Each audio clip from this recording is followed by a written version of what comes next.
एक गुरु और शिष्य जंगल से होते हुए अपने गांव जा रहे होते हैं। अंधेरा काफी हो चुका था। शिष्य ने अपने गुरु से कहा कि गुरुजी, काफी रात हो चुकी है, अगर आप कहें तो आज की रात यहीं आसपास के किसी गांव में गुजार लें। गुरुजी ने अपना सिर हिलाया और वो आसपास के किसी गांव में एक छोटे से घर के पास जाकर रुके। अब जैसे ही वहां गए तो गुरुजी के शिष्य ने दरवाजा खटखटाया। उस घर से एक गरीब आदमी बाहर आया तो गुरुजी ने बोला, हम आपके गांव जा रहे थे, लेकिन रात होने की वजह से हमने इसी गांव में रुकने का सोचा। क्या हम आज रात आपके यहाँ रुक सकते हैं? गरीब आदमी बोला, हाँ क्यों नहीं, आप दोनों अंदर आ जाइए। अब जैसे ही गुरुजी अंदर गए उन्होंने देखा कि उस आदमी के घर में बहुत ज़्यादा गरीबी थी। गुरुजी ने उससे पूछा कि आप काम क्या करते हो? वह गरीब आदमी बोला कि मेरे पास बहुत सारी ज़मीन है। तो गुरुजी ने बोला, अगर तुम्हारे पास बहुत सारी ज़मीन है तो इस तरह से क्यों रह रहे हो? वह आदमी बोला, यह किसी काम की नहीं है।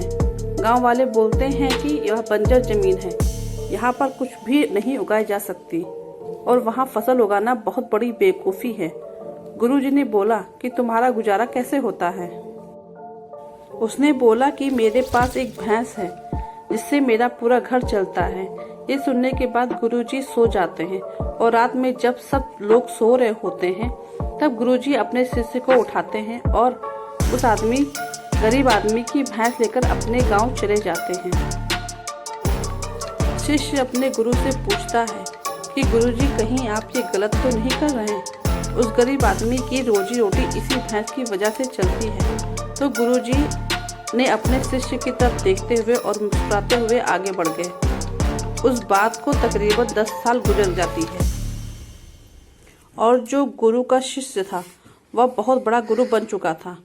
तो एक दिन उसे उस गरीब आदमी की याद आती है कि मेरे गुरु ने उस आदमी के साथ अच्छा नहीं किया था, मुझे एक बार चलकर देखना चाहिए कि वह आदमी अब किस परिस्थिति में है।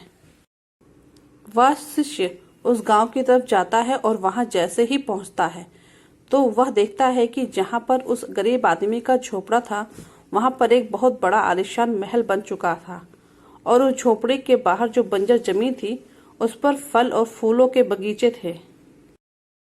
तभी उधर से उस घर का मालिक आता है।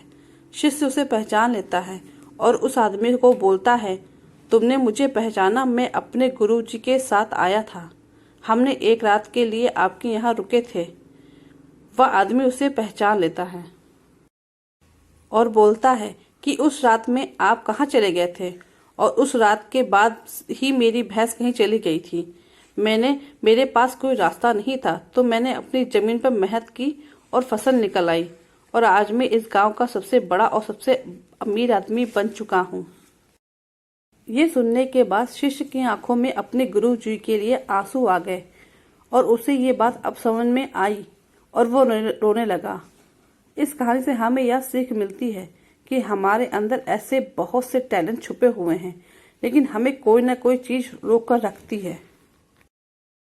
वो आपके फैमिली वाले भी हो सकते हैं, आपकी जॉब भी हो सकती है, कुछ और भी हो सकता है। देखिए, आपके पास भी तो भैंस जैसी कोई दूसरी चीज तो नहीं है जिसने आपको आगे बढ़ने से रोक कर रखा है। तो दोस्तों, कैसी लगी ये कहानी? आपको अच्छी लगी तो चैनल को लाइक और सब्सक्राइब करिएगा और कमेंट करके जरूर बताइएगा कि किस किस के साथ ऐसा हुआ है।